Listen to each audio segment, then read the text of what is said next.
Sabe, sexta-feira passou por aqui o príncipe dos pregadores da África.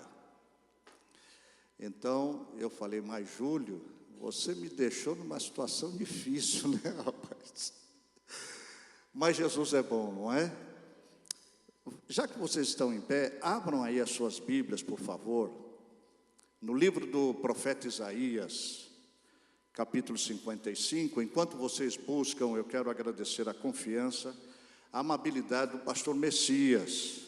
Muito obrigado por nos receber. Eu, na verdade, estou a caminho da Califórnia, dirigindo, e eu peço as vossas orações. Eu saio amanhã, eu devo dar uma paradinha lá em Phoenix. É um casal que eram nossas ovelhas em Los Angeles e agora estão em Phoenix. E ela tem um ministério lindo com crianças. Depois você entra no YouTube, Jolly Pacheco. Ela trabalha com títeres, como é em português títeres?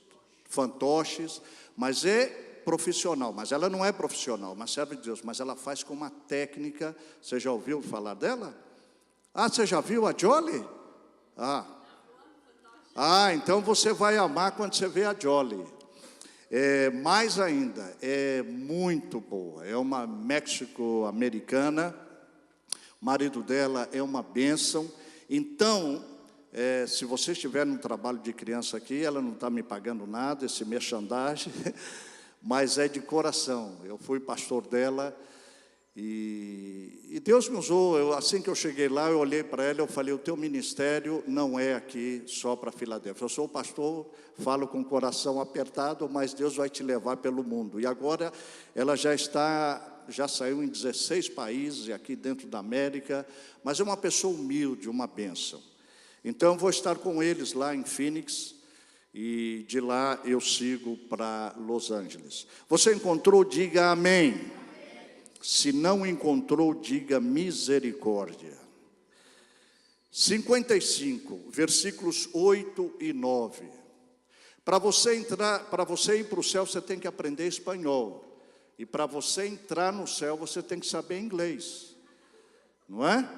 Tem que aprender, porque toda a teologia, todos os missionários saíram da América, da Inglaterra. Assim que... Isso é brincadeira, irmãos. Encontraram aí 55, 8 e 9. Mis pensamentos não se parecem em nada a seus pensamentos. Disse el Senhor. Versículo 8. E mis caminhos estão muito por encima de lo que pudieram imaginar-se. Versículo 9. Pois assim como os cielos estão mais altos que a terra, assim mis caminhos estão mais altos que seus caminhos, e mis pensamentos mais altos que seus pensamentos. Amém. Aleluia. Glória a Deus. Meus irmãos, antes de sentar, diga para a pessoa que está ao seu lado, diga assim, olha, Deus pensa bem de ti ou de você, não sei qual é o melhor. Diga, Deus pensa bem de ti ou de você. Diga para ele, diga para ela, Deus pensa bem de ti. Deus pensa bem de você. Aunque você não lo creia, ainda que você não acredite, mas Deus pensa bem de você. Oh, aleluia. Tome assento, meus irmãos. Eu quero agradecer ao pastor Messias, e eu fiquei muito feliz em rever a irmã Norma também. Ela era uma adolescente, jovem, lá em São Cristóvão, e eu já era um velhinho andando por lá, mas a irmã Norma, sempre uma bênção, sempre servindo ao Senhor, com essa alegria, com esse amor, com esse carinho, e foi muito bom rever você, irmã Norma, muito bom mesmo, e estar com o pastor Messias. E eu quero agradecer esse casal que me recebeu, abrir os corações e a casa, não é? O Ricardo e a Adriana. E eu cheguei lá, baguncei o quarto de visita, está uma bagunça, irmãos. Vocês têm que ver, a mala para todo lado, livro jogado de um lado, livro para o outro, Bíblia, mas eles amorosamente têm aguentado, e estão esperando ansiosos amanhã de manhã o dia da libertação. Aleluia. Muito obrigado por receber aí em vossa casa. Me senti muito bem, me senti muito confortável, e eu quero louvar a Deus por essa igreja. Que igreja linda, viu? Parabéns, Deus abençoe, irmãos. E vocês têm aqui uma pleiade de obreiros com qualidade, homens e varões de Deus e mulheres. Isso é uma bênção. Me lembrou um pouquinho São Cristóvão, viu? Me desculpe. Me lembrou um pouquinho São Cristóvão. Não lembra o louvor, o estilo de louvor, o culto, mas muito mais a presença de Deus. Aleluia. Os cultos em São Cristóvão eram assim. Eu não sei lá do Recife, mas eu sei que eram bons também. Mas os cultos lá eram cultos tão abençoados, não é? E eu me senti assim, e foi uma grande bênção. Meus irmãos, eu sou um missionário. Eu acho que missionário a gente nunca deixa de ser. Eu não fiquei dentro do Brasil pregando naqueles grandes congressos, viajando. Eu saí com 20 anos de idade. E eu tenho uma esposa muito linda, Débora, cearense, de Fortaleza, que se atreveu a crer em Deus e a seguir comigo. E ela foi comigo lá para o Uruguai, foi a nossa lua de mel, indo a caminho do Uruguai. E lá nós construímos um templo, uma casa pastoral, estabelecemos a igreja, éramos novos. Eu vou contar uma parte dessa novela brasileira, porque eu vou falar aos jovens hoje. Então os obreiros tenham paciência, amém? Eu vou falar aos jovens hoje. Hoje é o culto dirigido pelos jovens. Quem sabe alguma coisa do que vocês vão ouvir aqui seja de proveito para a sua vida. E nós tivemos lá 6 anos, irmãos, um milagre. E para a glória de Deus, o pastor que está lá, ele foi ganho para Jesus durante o meu pastorado, e ele está lá pastoreando a igreja expandiu, e eu, quando volto ao Uruguai, eu fico muito contente que a igreja não só expandiu dentro do Uruguai, como na Argentina, etc. E isso tudo é para a glória do Senhor. Daniel de Maria está lá. Aí depois, Deus nos trouxe ao Brasil. Eu estive durante 3 anos viajando a América Latina inteira. Eu passava 20 dias fora do Brasil e 10 dias no Brasil. E eram viagens toda a América Latina com um casal aqui do Texas, um casal de americanos, e a gente ia para preparar as cruzadas deles. E nós viajamos e foram trabalhos muito abençoados para a glória de Deus. E depois daí eu em seguida fui para a Espanha, porque eu havia estado em Amsterdã, no Congresso de Evangelistas Itinerantes do Billy Graham em 86, que também foi um milagre. Eu estava lá no Uruguai e recebi ali o convite para ir, que para mim foi uma surpresa. Eu não tinha nenhum pistolão, eu não tinha ninguém importante, eu estava no interior do Uruguai, mas Jesus falou, olha, vai lá, manda essa cartinha para o Bezaliel, lá em Paissandu, no Uruguai. E eles me deram, eu fiquei no hotel lá em Utrecht, 5 estrelas, nunca havia estado num hotel desse, e aqueles figurões do Brasil, Caio Fábio estava lá, o Ricardo Godinho era crente naquela época, estava lá também, todo mundo estava lá, e os figurões ficaram no Jarbos, que era um dormitório coletivo de 3 camas, triliche, e eles perguntavam, onde você está? Ah, o José Bezaliel está em Utrecht, no hotel 5 estrelas, e interessante que eles colocaram a gente com os bolivianos estavam tudo com a gente lá também, viu, os pastores, e foi um congresso abençoado. Aí eu tive a visão da Espanha. No ano seguinte eu fui com a Operação Mobilização, nós ficamos 1 mês na Espanha, com o trabalho da OM, e voltamos, e foi assim que, quando terminamos aquele período, seguimos para a Espanha. E a Espanha, irmãos, bem que um pastor amigo meu disse, olha, quando Paulo inventou de ir para a Espanha, depois não se fala mais do ministério dele. Porque a Espanha, eu não sei, alguém aqui conhece a Espanha? É um país lindo, não é? Você é espanhol? Eres basco? Não? Então, eu estive lá na Catalunha. Onde está esse problema agora? nós estivemos trabalhando. Eu vivi em Barcelona, de fato eu vivi em Hospitalet de Llobregat, que é uma cidade ao redor de Barcelona, e nós, juntamente com o pastor espanhol Pedro Reis e Castro, que está agora em Granada, tremendo homem de Deus, assim baixinho, tremendo evangelista, ele tinha a facilidade de línguas, ele falava 7 idiomas assim fluentemente. Se olhava para ele, não dava nada para ele. Durante o dia ele estava limpando o supermercado, à noite na igreja, e eu lá na Espanha trabalhei distribuindo folhetos. Eu conheço Barcelona, porque era o meu trabalho. Naquela época o Brasil, nem sei que moeda tinha, mas era, sei lá o que, o dólar era muito caro no Brasil, e a igreja me mandava lá prebenda a cada 4 meses, 3 meses, sei lá o que. Eu tinha 2 filhos, então eu saía de manhã, trabalhava em Barcelona com propaganda naqueles apartamentos, chegava em casa, almoçava, pegava um bocadilho com Ramon Serrano, você comeu Ramon Serrano lá, e pegava uma latinha de Coca-Cola, irmão, Coca-Cola, ok? E aí eu entrava no metrô, no trem e ia, e nós tínhamos cultos todos os dias. Todos os dias nós tínhamos cultos. Minha esposa não ia todos os dias, ela ia aos finais de semana, mas, para a glória de Deus, irmãos, a igreja de Vic está lá, é uma cidade de 2000 anos. Eu sempre que ia lá, atravessava uma ponte romana. A ponte está em pé, construída pelos romanos. E aquelas pontes do Brasil, tudo caindo, né, pastor? É uma coisa impressionante, eles deviam aprender com os romanos, não é? E aí eu trabalho, mas a Espanha foi uma guerra espiritual. Hoje eu entendo.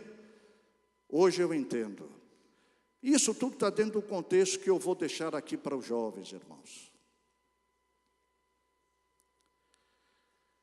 Mas na época foi duro. Eu fui parar no hospital, minha filha foi parar no hospital, meu filho foi parar no hospital, minha mulher ficou magra, verde, cor de amarela.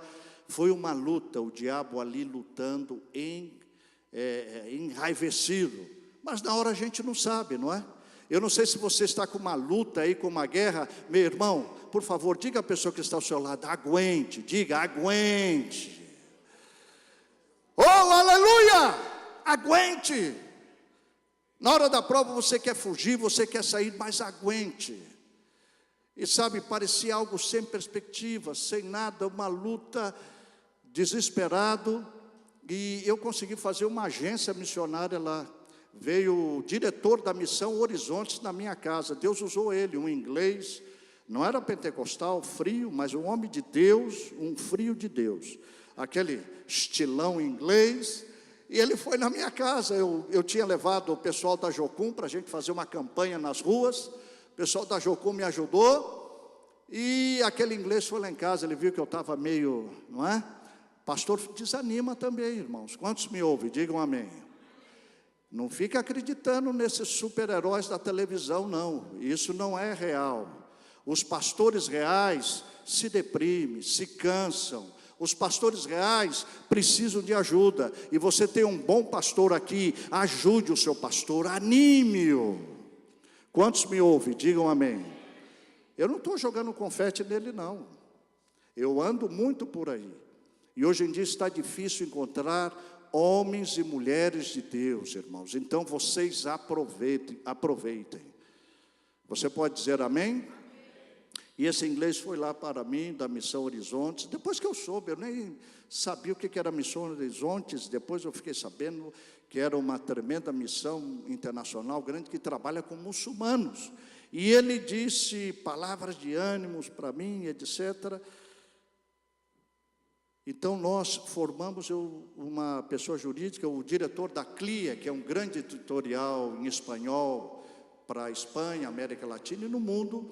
Ele nos ajudou. Deus deu graça aos olhos dele, e eu pude fazer essa pessoa jurídica com $30, irmãos, acreditem. Era uma agência missionária, e nós deixamos lá, e anos depois, eu já tinha ido da Espanha, eu fui a Granada, no Comiban, em Granada. Eu já morava em Los Angeles, e quem estava morando em Granada, e ainda está, pastor Pedro Reis e Castro.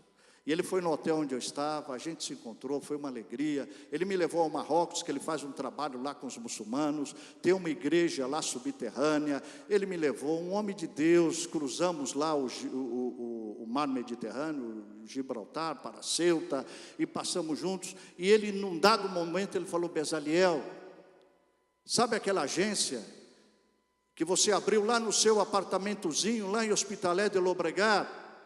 Deus usou para receber 5 casais de missionários. Deus usou juntamente com a missão finlandesa, e nós distribuímos 1 milhão. Eu falei: que é isso, Pedro? Número evangelástico? Para com isso. Ele: não, Bezaliel, 1 milhão de Novos Testamentos e vídeos da vida de Jesus em árabe. Você pode dizer glória a Deus?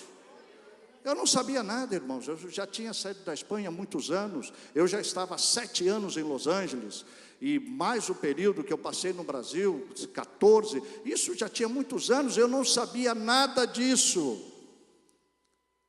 Aleluia. E voltamos ao Brasil, estivemos ali 7 anos em Brasília. Depois eu vou contar uma parte disso. E Deus move a circunstância, e nós saímos de novo para United States of America. Mas é um problema você dizer que Deus está te mandando para a América, né, irmão? Pastores me olhavam lá e falavam: ah, vai para o campo verdejante. Ô, chamada maravilhosa, não sabe de nada, cala-te boca. Vai para o campo verdejante. E a gente tinha que ouvir essas gracinhas, essas coisas, não é? E pouca gente quer ajudar um missionário que vai para os Estados Unidos. Eu, de fato, cheguei aqui, vendi meu carro, vendi o que eu tinha, e cheguei na cidade de Los Angeles, na Califórnia. E Deus fez milagres. Deus fez milagres. E em 7 meses eu estava como pastor, senior pastor de uma igreja autônoma, com templo próprio, pago ou pagado? Pago, um templo quitado. E hoje é que eu olho para trás, eu sinceramente na época nem me dei conta disso. 7 meses eu estava, e sabe, irmãos, Deus fez milagres. E nós abrimos 2 igrejas, uma em Las Vegas. Eu vou passar de lá, de Phoenix, eu vou subir para Las Vegas. Está lá o pastor Israel Hernandes até hoje, e uma igreja perto de Bakersfield, ali com a pastora Vita Jimenez. Eu sei que na igreja brasileira às vezes não tem pastora, não é? Mas o distrito americano tem, não é?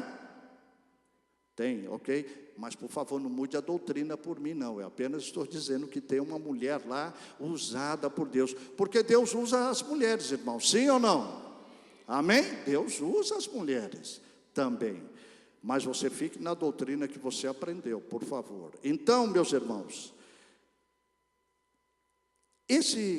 essa expressão que eu disse aqui, Deus pensa bem de ti, pastor Messias, você vem aqui, puxa o paletó, tira o microfone, porque eu pastorei uma igreja hispana, irmãos, tem hora para começar e não tem para terminar, entendeu?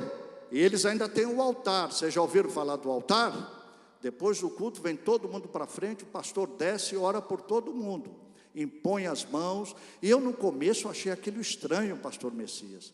Depois eu vi que aquilo era muito bom. Os irmãos ficam trabalhando 12, 14 horas por dia, 10 horas. Era o tempo que eles tinham de chorar, de receber libertação, de receber um toque.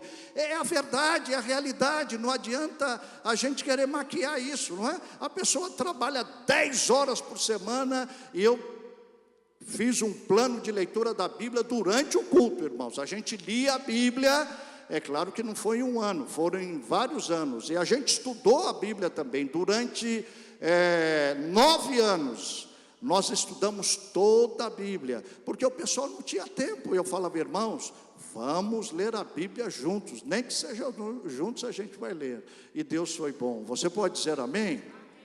Muito bem.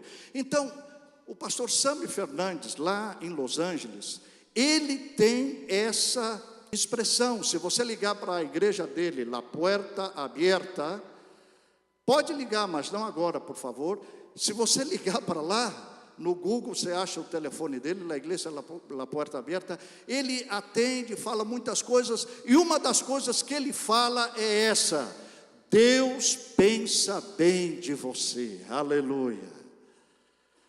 E tudo que eu falei no começo, irmãos, é para dizer que os pensamentos de Deus, eles são mais altos do que os nossos pensamentos. Muita coisa que aconteceu na minha vida, ou todas elas, e o que está acontecendo ainda, estão além, estão acima dos meus pensamentos, para a glória dEle. Aleluia.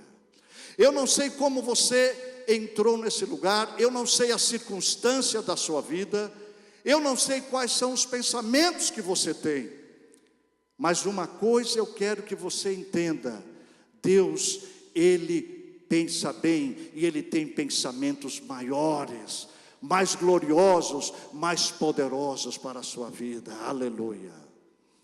Meus irmãos, nós cremos num Deus pessoal. A gente não crê num Deus como os deístas creem, né? Um Deus que está lá, que é uma energia. Não, o nosso Deus é um Deus pessoal. É um Deus que se relaciona, é um Deus que fala, é um Deus que está conosco. Esse é o Deus da Bíblia, esse é o nosso Deus, essa é a revelação de Deus na Bíblia. E na verdade, irmãos, Deus é um Deus relacional.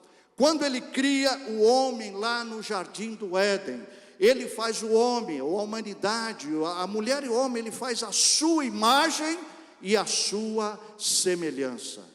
É claro, Deus é Espírito. O que seria essa imagem e semelhança?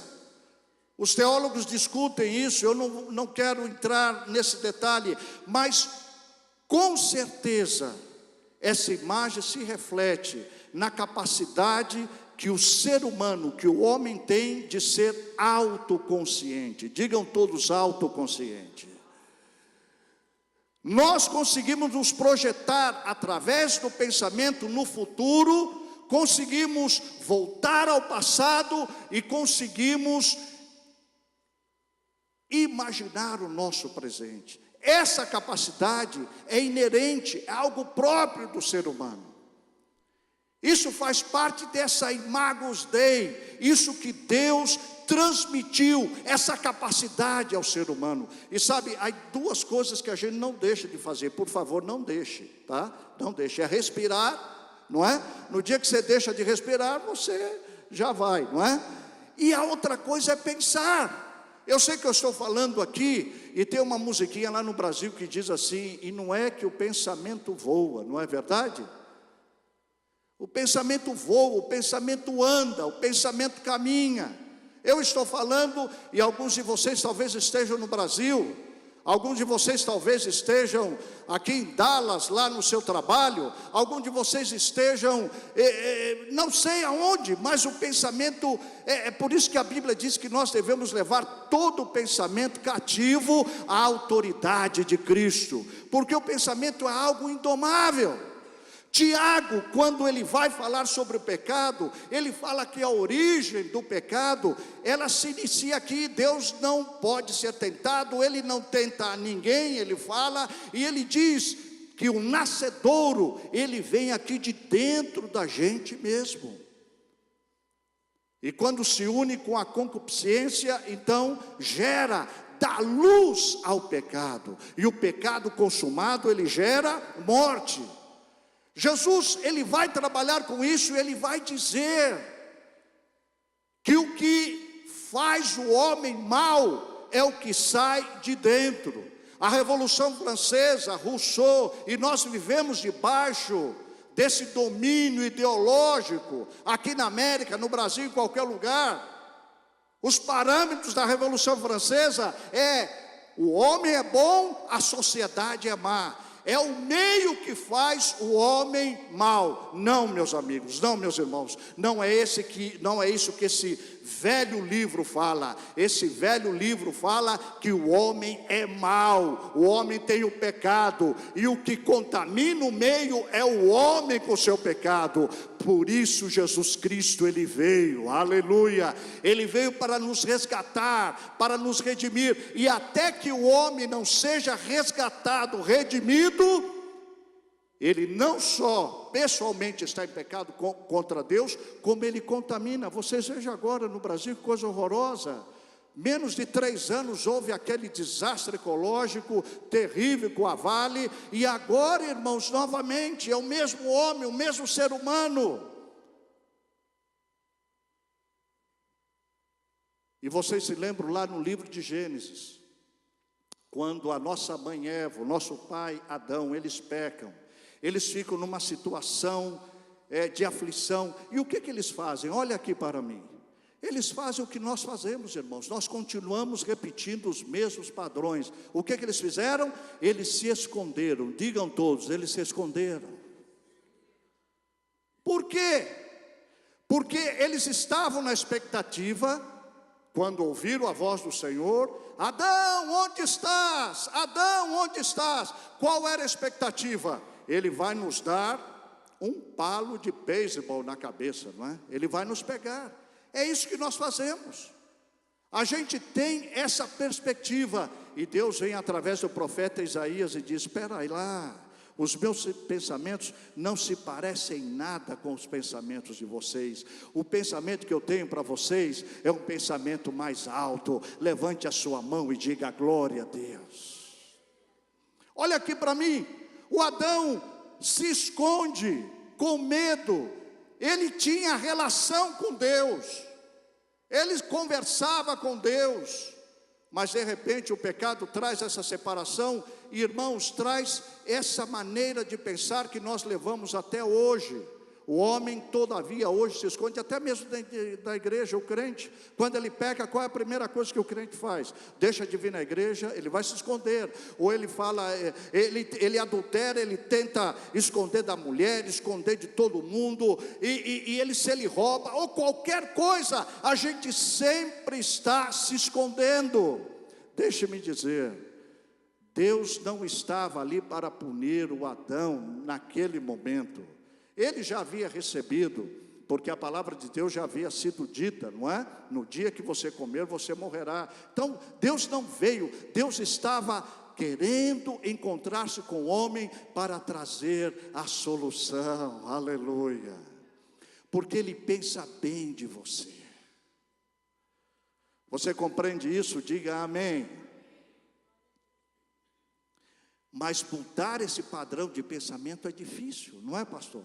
A gente que aconselha os crentes, a gente que, até pastores, é típico do ser humano. Ele se auto-justifica, ele tenta resolver o problema sozinho, ele tenta dar a solução, como nossos pais. Eles puseram o quê? Folhas de figueira, e puseram lá.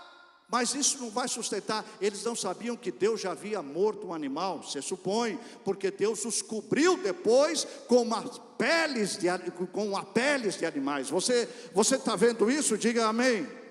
Eles estavam usando folhas de figueira, mas Deus já tinha uma vestimenta melhor, mais quentinha, com mais proteção para eles. Quantos me ouvem? Digam amém. Então não se esconda, para de se esconder, para de buscar paliativos, para de você tentar resolver o teu problema. Você sozinho não vai resolver. Onde estás? Era para Adão dizer: eu estou aqui, eu estou aqui. Eu não quero falar heresia aqui, mas eu não sei se Adão tivesse se arrependido ali de verdade, não é? Eu não sei, isso é uma elucubração, ok? Agora, meus irmãos, o que eu sei é que Deus já tinha provisão. E a Eva ali comeu do fruto. Olha, que mulher terrível, que tremendo. Mas Deus diz para Eva: olha, da tua semente, aleluia, da tua semente, aleluia, vai vir um que vai pisar a cabeça da serpente. Sabe o que Deus estava dizendo para Eva? Eva, os meus pensamentos são mais altos do que os teus pensamentos. Levante a sua mão e diga amém. Adão, você vai dominar essa terra.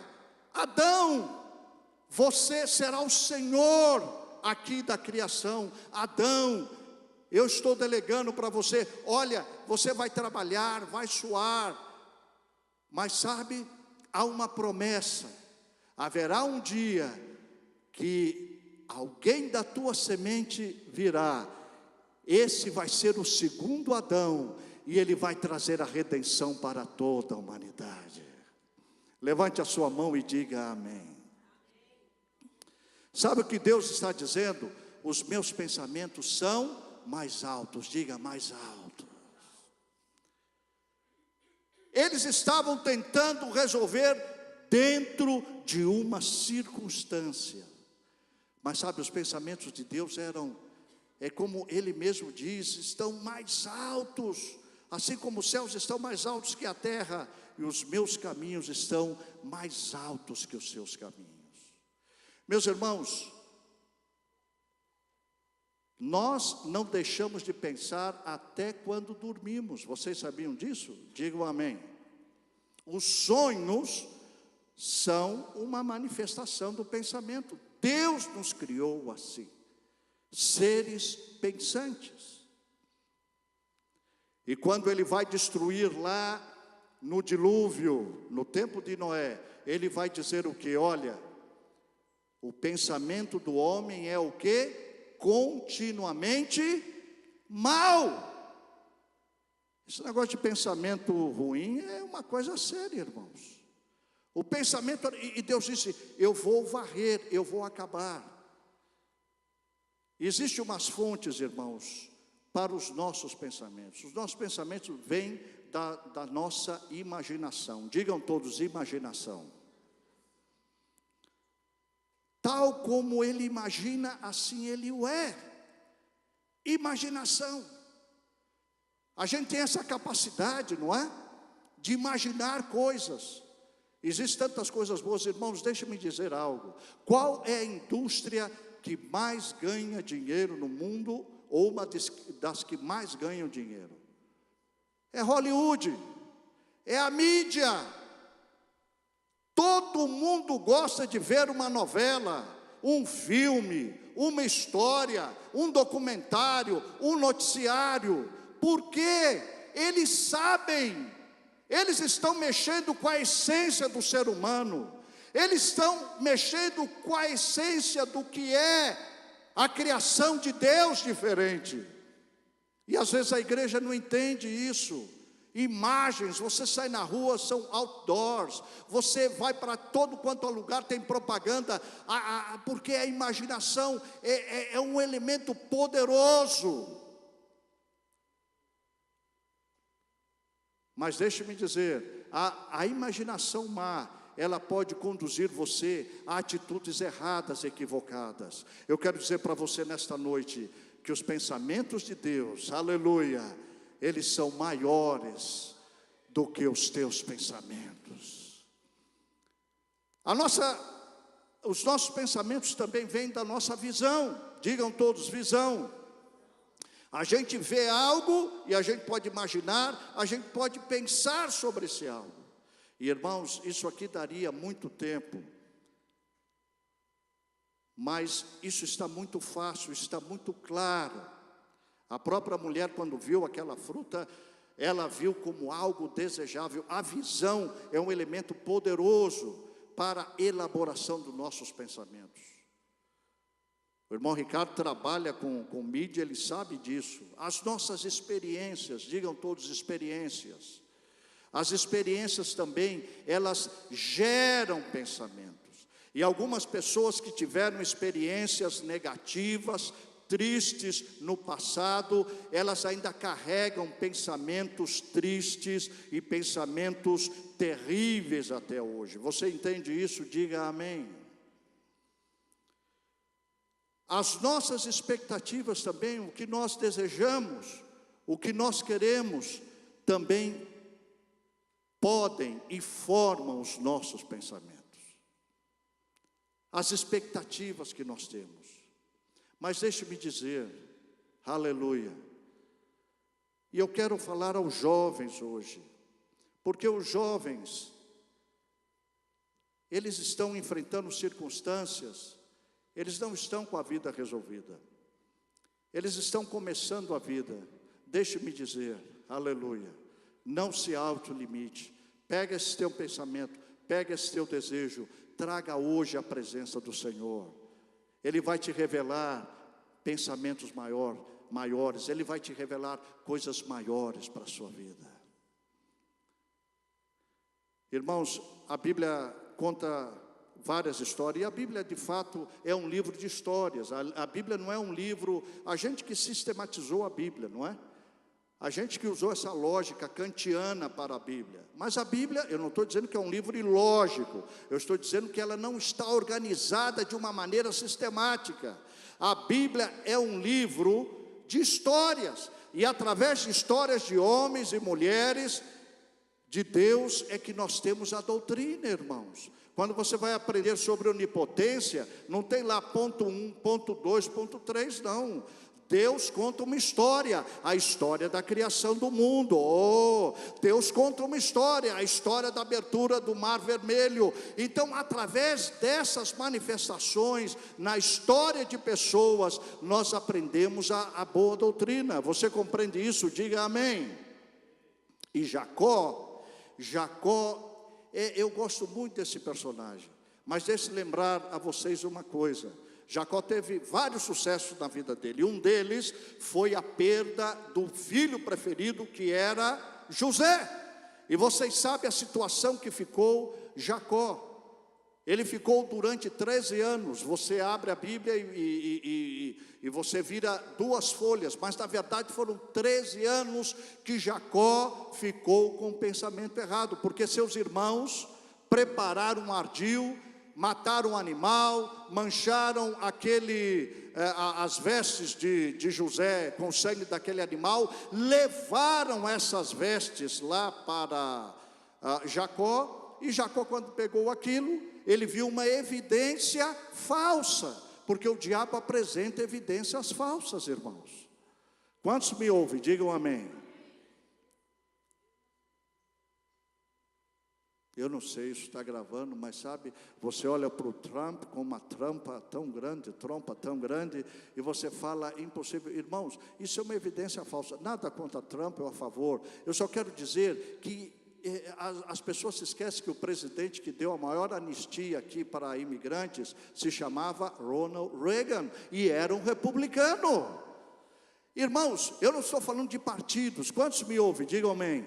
Eu estou falando de percepção. Às vezes a gente olha e a gente começa a dizer, não, fique tranquilo, seja qual for a evidência, José não estava morto, José estava vivo. Ele passou 13 anos acreditando numa evidência falsa, e o diabo é craque nisso. Ele te mostra um câncer, ele te mostra um problema na família, ele te mostra um problema no trabalho, ele diz, não vai dar, olha aqui, está provado. Irmãos, essa prova do diabo você não aceite, aleluia, porque José vive. Vocês estão entendendo, sim ou não? O que eu quero realçar aqui é o pensamento de Jacó. Ele ficou com esse pensamento equivocado, porque ele viu, ele teve uma expectativa, ele teve uma imaginação errada, ele teve uma experiência negativa, e disso tudo ele formou um pensamento, e ele vai ficar falando durante 13 anos, agora eu vou morrer, agora eu vou descer à sepultura, eu não vou ver mais meu filho, até o dia que os irmãos voltam, e de repente José manda os carros lá de Faraó, com tantas coisas, até o dia que eles falam as palavras de José. Então Jacó diz, não senhor, então meu filho está vivo. E eu gosto, irmãos, do versículo está lá, porque ele grita assim, basta já. Você pode gritar assim, basta já? Não, eu não ouvi. Grita mesmo, diga basta já. Sabe o que você vai fazer? Você vai fazer isso hoje, essa manhã. Você vai dizer basta já. Esses pensamentos truncados, esses pensamentos equivocados, gerados por evidências, por circunstâncias, não importa. Jacó José está vivo. E o que ele era, irmãos? Ele era simplesmente o segundo no maior império daquela época. Diga glória a Deus. Você pode dizer amém? Os meus pensamentos não se parecem nada com seus pensamentos. Eu não sei o que você está pensando. Tantas áreas da vida, eu nem poderia pensar, só Deus sabe. Mas Deus lhe manda dizer algo para você hoje. Os pensamentos dele são maiores que os seus. Com respeito aos seus filhos, com respeito ao seu trabalho, ao seu lar, à sua circunstância, à sua vinda. Deixa-me terminar aqui, pastor. Eu, há 40 anos atrás, tive a oportunidade de vir aos Estados Unidos da América. Eu era um jovem, a Norma sabe disso, o irmão Cerulo foi lá, ele ofereceu bolsas de estudo em San Diego, na Califórnia, no El Cortez Center. Sabe o que foi isso? Pastor Túlio aprovou meu nome, pastor Gesiel, meu pai, eu estava na bênção, eu vou para a América, e não só eu, e eu peguei um ônibus, fui lá em São José dos Campos, falei com Paulo Romero, falei com Gineto Alencar, falei com outros amigos, e todos alegres, Jadiel Gomes, todo mundo, vamos para a América. Imagina o filho penúltimo de um pastor de 10 filhos, que morava na Vila Cosmos, lá no Rio de Janeiro, perto do Morro do Juramento. Ele ia lá para os States, aleluia. Hoje todo mundo vem para a América, é fácil, hoje está tranquilo. Mas irmãos, naquela época não é norma, dizer ir para os Estados Unidos era como dizer, eu vou para a Lua. Irmãos, eu vou para Saturno. Era muito difícil. E eu contente, e quando eu estou ali como se chama, né?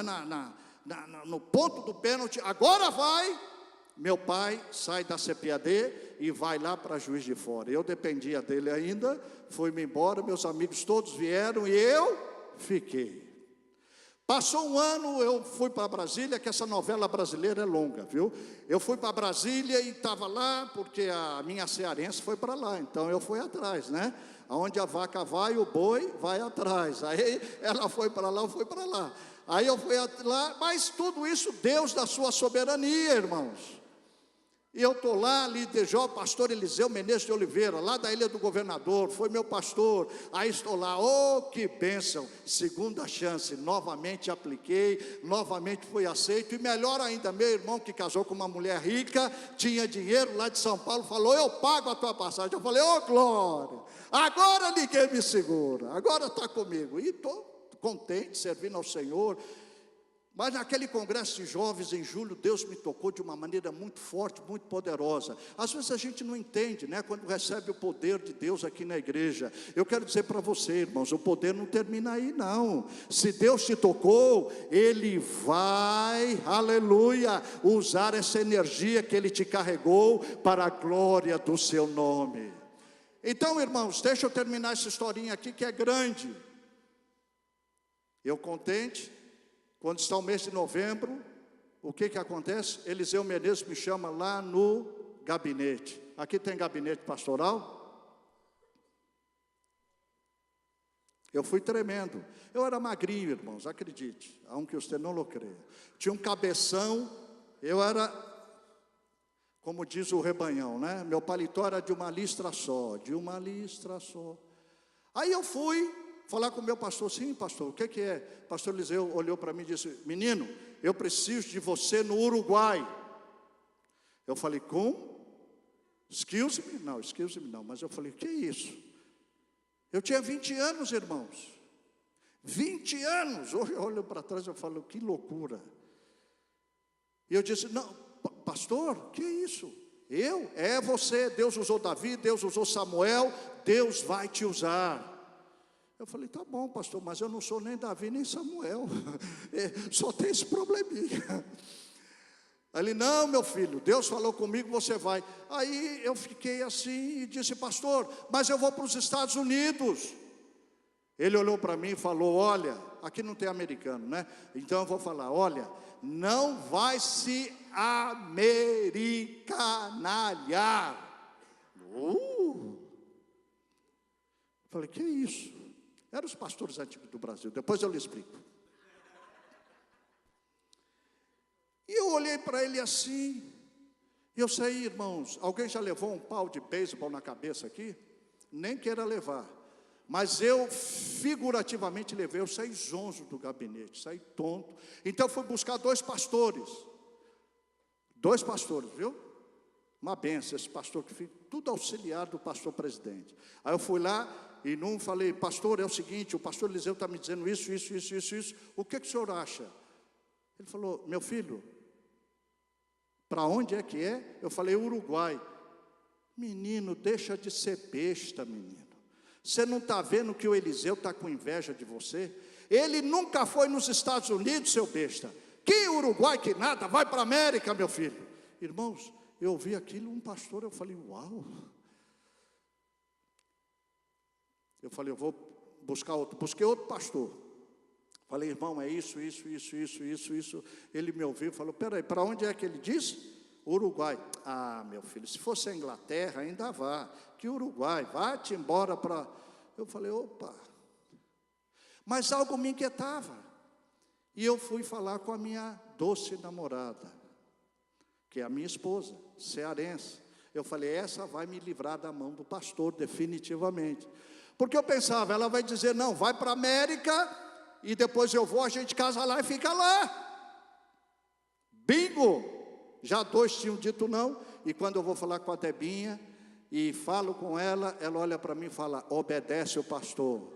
Eu falei, hasta tu, Brutus, até você. Aí eu fui, orei mais um pouco e tal, e fui falar com o pastor Eliseu. Pastor Eliseu, eu vou.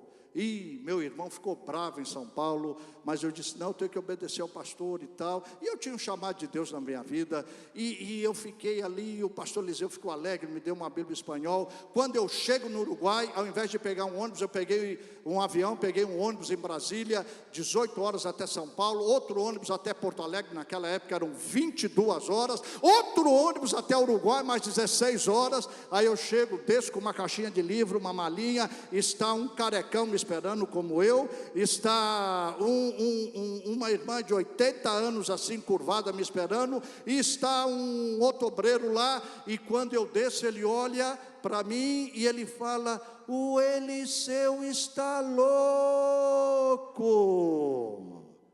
mandou um ninho para cá, Eliseu está louco. Essa foi a minha bem-vinda em Uruguai. Ninho, tu não te quedas aqui 6 meses. Parece que Deus ouviu, irmãos, e falou, pega aí, anota aí para cada mês 1 ano. Eu fiquei 6 anos para a glória de Deus. Eu fui o missionário brasileiro lá que mais tempo ficou. E ainda, irmão, nunca tinha agarrado um tijolo e construído um templo. Está lá, não caiu, está lá em pé até hoje. Uma casa pastoral, pessoa jurídica, eu não sabia nada, que eu não sabia mesmo nada. Quantos me ouvem? Digam amém. Os meus pensamentos são o quê? Mais altos. E Estados Unidos? Se acabou. Eu fui viajar, fui para a Europa, fui de missionário, América Latina, tudo isso que eu contei lá no princípio, andei, mas de repente Deus move a circunstância. Digam todos, move a circunstância. E de repente, irmãos, eu chego na cidade de Los Angeles. Eu vou encurtar a história que o pastor aqui vai ficar bravo comigo. Olha aqui para mim, por favor. Eu chego em Los Angeles. Eu vou cortar algumas coisas, só vou a esse ponto. De repente me chama o doutor Sérgio Navarrete. Ele é o atual superintendente do Distrito Hispano. Mas naquela época ele era o diretor do Latin America Bible Institute. Eu não conhecia. O La Puente. Você já foi lá, né? Enorme, grande. Irmãos, uma coisa espetacular, coisa de americano. De primeira, aí eu vou lá, e ele me atende, pastor Bezaliel, tá, tudo bem, prazer, e eu estou lá, pensando, não sei lá o que ele ia falar, e eu sento lá, e ele olha para mim e disse, pastor Bezaliel, o senhor nos daria a honra de lecionar aqui no nosso seminário? Eu falei, como é que é? O irmão, a honra é minha. Eu não conhecia o LAB, depois eu fui conhecer, que é o seminário pentecostal mais antigo de todas as Américas. Ali estudou John Bueno, que foi secretário-geral das Assembleias de Deus. Ali estudou Nick Cruz, que foi discípulo de David Wilkerson. Eu não sabia nada disso. E eu aceitei, eu fui, eu tinha um Volvo, viu, de 20 anos, recém chegando, aí voltei eu morava lá em São Fernando Valley, peguei a 60, number 5, voltei, ele falou, volta daqui uns dias, aí eu peguei minhas coisas, eu não sei se foi uma semana, 10 dias, para dar minha primeira aulinha, e eu entro, chego lá dentro, passo na classe, cumprimento os alunos, e os alunos eram assim, uns 30 alunos mais ou menos, 25, e quando eu dou a volta, desculpe assim, para escrever ainda aquele pincel atômico, para fazer o esquema da minha aulinha, quando eu estou assim, irmãos, é que cai a ficha, porque eu me lembro que 22 anos antes, do ano 2000, hoje são 40, mas do ano 2000, 22 anos antes, eu não havia ido aos Estados Unidos para ir ao Uruguai. Eu jamais, irmãos, pensava, e as lágrimas começaram a cair, porque eu me lembrei, o pessoal que estava sentado ali tinha aqui idade, 20 anos, a minha idade, 21, 22 anos, eu jamais poderia imaginar, que quando eu obedeci o meu pastor, obedecendo a Deus, Deus estava dizendo, olha, aguenta a mão aí, fica tranquilo, que os meus pensamentos são mais altos que os teus pensamentos. Os meus caminhos são mais altos que os teus caminhos. Quando você for para a América, você vai como professor, você não vai como aluno. Você pode dar glória a Deus. Olha aqui para mim, vocês estão entendendo isso? Irmão, se alguém dissesse para mim lá atrás que eu ia dar aula na América, eu ia cair no chão da rolada e da risada. Pior que Sara riu, eu ia além de rir, dar volta no chão, porque isso é impossível, uma loucura. Mas sabe, os pensamentos de Deus, eles sempre são, diga, mais altos. Olha aqui para mim, por favor. Eu sei que vocês são uma igreja obediente, mas essa história de obedecer pastor, irmãos, é uma coisa bíblica. Quantos me ouvem? Digam amém. Ah, porque tem picareta, que pastor não sei o quê. Pode ter, mas vocês não têm um picareta aqui de pastor. Vocês têm um homem de Deus. Tem ou não tem? Para a glória dele. Tem ou não tem? Ele não me encomendou mensagem não, que ele é homem de Deus, é homem sério. Eu estou falando isso, irmãos, não para exortar a igreja. Eu sei que vocês são uma igreja obediente, mas para animá-los a continuar assim. Quantos me ouvem? Digam amém. Essa história de obedecer pastor funciona, isso vale a pena, ele é o anjo da igreja aqui. Então, irmãos, às vezes a gente perde na vida até, por umas decisões erradas. Você entende isso? Diga amém. Agora olha, os pensamentos de Deus foram muito mais altos, porque Deus, quando me levou 22 anos depois do ano 2000, de agora 40 anos, Deus não estava só pensando em mim. Sabe o que Ele estava fazendo, irmãos? Ele estava pensando nos meus filhos, porque eu não era casado com a minha esposa. Eu ia vir solteiro para a América. Ele disse, olha, quando eu te levar, eu vou levar com a tua mulherzinha, vou levar os teus filhos, eles vão estudar na América, eles vão se formar na América, eles vão ter o green card, eles vão ter a cidadania americana, eu vou mandar teu filho para a Alemanha, ele vai ser um pregador lá na Alemanha, vai trabalhar na Bosch, a tua filha vai ser uma dentista, além de bióloga. Eu não tinha nada disso, porque os pensamentos de Deus são mais altos. Levante a sua mão e diga amém. Então, por favor, não esteja como Adão, não esteja se escondendo. Você fica pegando folha de figueira para resolver o teu problema.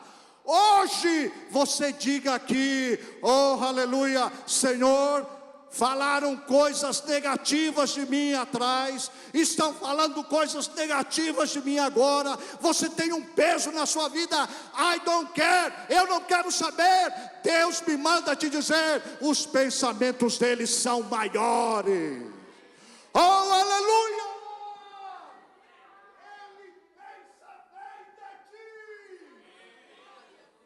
Eu quero denunciar esse mentiroso do diabo, que fica dizendo que você não merece mesmo. Fica dizendo que você não pode mesmo. Só que o diabo mentiroso, ele não lhe diz que ele estava indo e gritando: Adão, onde estás? Maria, onde estás? João, onde estás? Onde estás, Miguel? Onde estás, Francisco? Onde estás?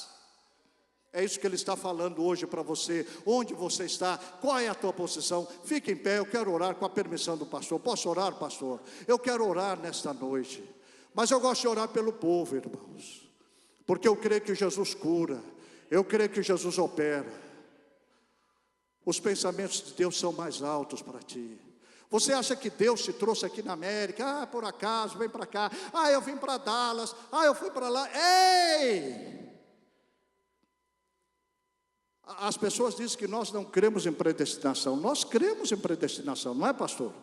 Nós cremos. A predestinação é bíblica, não é verdade? Mas a gente crê na predestinação bíblica. Enquanto eu estiver em Jesus, eu estou predestinado. Você pode dizer amém? Enquanto eu estou nele, eu sou um predestinado. E você, enquanto estiver em Jesus, você é um predestinado para a salvação. Você é um predestinado do Senhor. Você compreende isso? Diga amém. Eu estava dizendo ontem para o pastor, essa arca de Noé tem pulga, tem carrapato, tem, não é? Tem elefante. Essa arca de Noé é assim. Às vezes a gente reclama, né? Do irmão que está do lado, é fácil, né? Mas sabe, o problema da igreja não é irmão, o problema da igreja sou eu. A igreja tem problemas porque eu estou na igreja. Quantos me ouvem? Diga amém. Mas a gente gosta de dizer, não, o problema é aquele pastor, aquele lá. E vem ainda esse brasileiro, fica falando, não acaba. E eu tenho que ir embora, eu tenho que sair do culto. Mas é a arca de Noé, irmãos. Me aguente que amanhã eu vou me embora. Você quer vir aqui no altar? Eu quero orar por você hoje. Você está enfermo? Venha. Sabe, o altar no Brasil, que eu fui criado lá, né? O crente que ia na frente é o que? O crente fraco, não é assim que a gente dizia? Crente fraco, crente... Irmãos, eu aprendi lá com os hispanos. Eu sou o primeiro que tem que estar no altar. Quantos me ouvem? Digam amém. Até parece que tem aqui algum super-homem. Será que tem? Será que tem? Vem para frente. Mexe essas cadeiras aí. Jesus vai fazer algo aqui. Olha, irmãos, escuta essa. E eu termino. Só toca aí para o pessoal ouvir isso aqui. Escute bem. Eu vim da Espanha. E eu cheguei aqui, irmãos, não em pecado, mas eu estava... E eu fui numa quinta-feira em Hartford. Aí eu estava lá, tive que pregar. E preguei e tal. E sabe, pastor, eu chamei o povo para frente para orar, que eu gosto de chamar. Eu creio que Jesus cura, eu creio que Jesus faz. E eu impus as mãos do povo. Deixa eu contar essa novela, que senão fica grande. Mas eu só quero dizer algo. Estava ali a irmã Ana Maria, a esposa do Sebastião. Ele está onde? Sebastião, aquele moreno que casou com a Ana Maria, que é uma portuguesa, lá de Hartford. Pastor, foi pastor em Anaheim, foi pastor em Nova York. Eu nem sei onde ele está agora. Então a Anne Marie estava naquela noite, uma quinta-feira, e Jesus tocou ela. E eu não estou sabendo de nada. Passaram-se 7 anos, digam todos, 7 anos. Eu não ouvi, 7 anos. Eu estava lá perto, não morando ainda, mas eu estava lá perto de Anaheim. Ela me chamou, pastor, tem que vir aqui. E eu falei, tá bom, irmã. Eu fui, veio almoçar e tal. Aí eu fui almoçar. E quando eu cheguei lá, ela, com licença, pastor, ela pegou uma criança e veio trazendo aqui e disse, pastor, essa é a bênção que eu recebi na noite de quinta-feira. Excuse me? Eu não estava entendendo nada. Explique, irmã. Ela falou, pastor, naquela noite eu estava na semana de fazer os exames, ou no mês de fazer os exames pré-nupciais que todas as moças fazem antes de casar. Imagine, casamento marcado, foi constatado câncer no útero. Foi um terremoto, casa ou não casa, faz ou não faz. Isso em Hartford, que tem um bom hospital lá. Mas naquela noite ela disse: Jesus me tocou. E eu fui fazer os exames de novo. Sabe o que aconteceu? Os médicos não viram. Repetiram os exames e repetiram de novo. E aqui está, pastor, o fruto daquela noite. Eu não sabia de nada, irmãos. 7 anos. Sabe por quê? Porque Jesus é o mesmo ontem, hoje. Vocês acham que Deus me trouxe aqui, eu passei por aqui por um acaso? Eu não creio em acasos. Eu creio num Deus que dirige. Eu quero orar por você nesta noite, nesta manhã, em nome de Jesus. Onde são os jovens? Jovens, vocês querem colocar os seus pensamentos na mão de Deus? Não tenta controlar o seu futuro, deixa que Ele controle o seu futuro. Irmãos, eu digo sem medo de errar, eu já disse isso para o pastor. Eu fora do ministério jamais teria, não é, Norma, os privilégios que eu tive no ministério. Sabe, tem moça, eu espero que aqui não tenha, né? Tem pai que diz: não casa com missionário não, é fria. Não casa não, né, pastor? Não casa não, vai, escolhe outro, não é? Tem moça que não quer casar com missionário. E tem rapaz que não quer casar não com crentinha não. Não dá não, busca uma aí mais calientita. Ei, os pensamentos de Deus são maiores. Você está vendo essa circunstância agora, você está vendo um problema. Sabe, irmãos, foram 22 anos, digam 22 anos. É tempo, não é, pastor? Mas quando Ele fez algo não só para mim, Ele fez para minha mulher, para o meu filho. E eu vou ter o meu primeiro netinho agora. E quando ele nascer lá no Brasil mesmo, a mãe é americana, ele já vai nascer, aleluia, com certificado de nascimento americano. Você pode dizer glória a Deus? Os pensamentos deles não são melhores? São ou não são? E são para você também, aleluia. Levante a sua mão e adore ao Senhor. Vocês que estão aí atrás, adore ao Senhor. Adore ao Senhor, aleluia, aleluia, aleluia. Toque, Espírito Santo. Eu vou pedir aos pastores, posso, pastor, com a sua permissão? Venham aqui à frente. Você está enfermo? Quem está enfermo, põe a mão no coração, só para a gente saber. Põe a mão no coração. Eu vou pedir, com a permissão do pastor, que a gente unja também os enfermos, em nome de Jesus. Em nome de Jesus, adore ao Senhor. Vocês que estão aqui na frente, prepare-se para receber. Prepare-se para receber. Aleluia. Em nome de Jesus.